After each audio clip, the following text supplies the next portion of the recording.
Hello अस्सलाम वालेकुम friends, मैं हूं Azam Hussain and welcome back to my channel Azam phlebotomist. So today I am going tell you about hemolysis. What is hemolysis and how to avoid hemolysis या how to prevent hemolysis and which samples affected by hemolysis. Basically guys आज का जो हमारा topic रहेगा वो रहेगा hemolysis की hemolysis क्या होता है एंड hemolysis किस वजह से होता है, ब्लड सैंपल्स हीमोलाइज्ड होने के क्या क्या रीजंस होते हैं एंड हम उसको किस तरीके से प्रिवेंट कर सकते हैं एंड हीमोलाइज्ड सैंपल्स होने की वजह से कौन कौन से टेस्ट जो है वो अफेक्टेड हो सकते हैं। सो गाइस आज मैं आपको बताऊंगा कि हीमोलाइसिस क्या होता है। सो सिंपल सा आप जो टर्म यूज़ कर रहा हूँ हीमोलाइसिस, आप उससे गैस कर सकते हैं, समझ सकते हैं। जो टर्मिनोलॉजी है हीमोलाइसिस, लाइसिस मीन्स होता है break down, break and haem means blood, RBC जो रेड ब्लड सेल्स होते हैं उनका ब्रेक डाउन होना ही हीमोलाइसिस कहलाता है। So guys red blood sales RBC का डिस्ट्रक्शन या फिर आरबीसी का ब्रेक डाउन होना हीमोलाइसिस कहलाया जाता है या फिर हीमोलाइसिस होता है। सो बेसिकली गाइस ये कब होता है हीमोलाइसिस?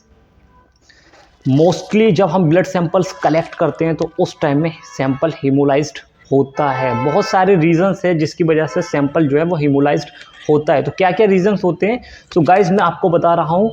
फर्स्टली जब फ्लेबोटमिस्ट या फिर फ्लेबोटमी टेक्नीशियन पेशेंट से ब्लड सैंपल कलेक्ट करता है तो फर्स्ट थिंग जब पेशेंट की आर्म पर टॉनिकेट अप्लाई करता है और टॉनिकेट लॉन्ग टाइम तक या फिर ज़्यादा फोर्स के साथ में उसको बहुत ज़्यादा टाइट करके जब बांध देता है तो उसमें क्या होता है, हीमोलाइज्ड सैंपल होने के बहुत ज़्यादा चांसेस हो जाते हैं। इसलिए बोलते हैं, इसलिए बताते हैं कि 1 मिनट से कम में ही आपको टॉनिकेट रिलीज़ करना होता है। ज़्यादा लॉन्ग टाइम तक आप टॉनिकेट के लिए बांध के नहीं रखेंगे, जिसका रीज़न हो सकता है कि सैंपल जो है वो हीमोलाइज्ड हो सकता है। इसलिए हम इसीलिए बोलते हैं कि टॉनिकेट जो है मिनिमम 1 मिनट के लिए बांधना चाहिए। सेकेंड थिंग क्या है, हीमोलाइज्ड होने के चांसेस क्या क्या होते हैं कि जब पेशेंट कि आर्म या फिर पेशेंट का जो ब्लड कलेक्शन एरिया होता है जब उसको हम डिसइंफेक्ट करते हैं बाय अल्कोहल स्वैब या फिर आइसोप्रोपाइल अल्कोहल के थ्रू। सो गाइस क्या होता है कि कुछ जो टेक्नीशियंस होते हैं, जो फ्लैबोटमी टेक्नीशियन है, लैब टेक्नीशियन है, जब वो ब्लड सैंपल कलेक्ट करते हैं तो उस एरिया के लिए क्या होता है कि वो ड्राई नहीं होने देते हैं।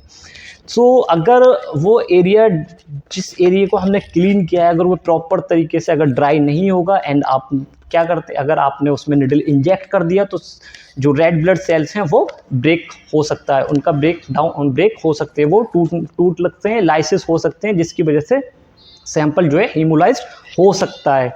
एंड क्या होता है गाइस कि अगर हीमोलाइज्ड, सबसे पहला पॉइंट हो गया हमारा कि टॉनिकेट ज़्यादा टाइम तक बांधते हैं, ज़्यादा फोर्स के साथ में बांधते हैं तब हो सकता है।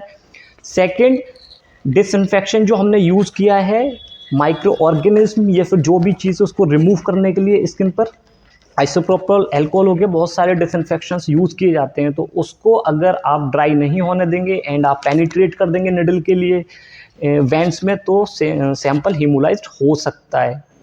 उसके अलावा क्या होता है कि अगर पेशेंट का वेन जो है वो बहुत ज़्यादा थिन वेन होता है और थिन वेन है और आप उसमें क्या करते हैं कि लार्ज ज़्यादा गेज वाला अगर आप उसमें निडल यूज़ करते हैं तो सैंपल हीमोलाइज्ड हो सकता है। एंड क्या होता है कि अगर वो टेम्परेचर मेंटेन नहीं होगा तो उसकी वजह से भी सैंपल हीमोलाइज्ड हो सकता है। अनदर थिंग कि ट्रांसपोर्टेशन, अगर सैंपल्स के लिए आप ट्रांसपोर्ट कर रहे हो लैब के लिए, फिर लेबोरेटरी थोड़ा दूर है, कुछ डिस्टेंस पर है, तो उस केस में क्या होता है कि अगर ट्रांसपोर्टेशन किया जा रहा है और ट्रांसपोर्टेशन के लिए जो भी रनर्स होते हैं जो सैंपल्स के लिए कैरी करते हैं, लेकर जाते हैं, उस कंडीशन में भी क्या होता है कि सैंपल हीमोलाइज्ड होने के चांसेस ज़्यादा रहते हैं। सो बेसिकली गाइस मैंने आपको बताया कि हीमोलाइसिस क्या होता है एंड हीमोलाइसिस होने के क्या क्या रीजंस हैं। सो इन चीज़ों पे हमें बहुत ध्यान रखना चाहिए। अगर आप एक फ्लैबोटमिस्ट हैं, फ्लैबोटमी टेक्नीशियन है, लेबोरेटरी टेक्नीशियन है या फिर नर्सिंग हैं, ठीक है, और आप ब्लड टेस्ट के लिए सैंपल कलेक्ट कर रहे हैं तो प्लीज़ इस पे आप ध्यान दीजिए, क्योंकि अगर सैंपल हमारा हीमोलाइज्ड हो जाता है तो उसकी वजह से हमारा ये सैंपल रिजेक्शन क्राइटेरिया में आ जाता है और हमें पेशेंट का सैंपल जो है वो रीसैम्पलिंग करना पड़ती है। इससे पेशेंट के लिए प्रॉब्लम्स होती है। एंड साथ साथ फिर देन हमारी जो अगर इनकेस अगर आप हेमोलाइज सैंपल यूज़ करते हैं या रन करते हैं या फिर प्रोसेस करते हैं टेस्टिंग के लिए, तो आपका जो रिपोर्ट्स है वो गलत हो जाएगा, वो कभी आपका रिपोर्ट ठीक नहीं आएगा। सो कौन कौन से टेस्ट हैं जो अफेक्ट होते हैं हेमोलाइज्ड की वजह से?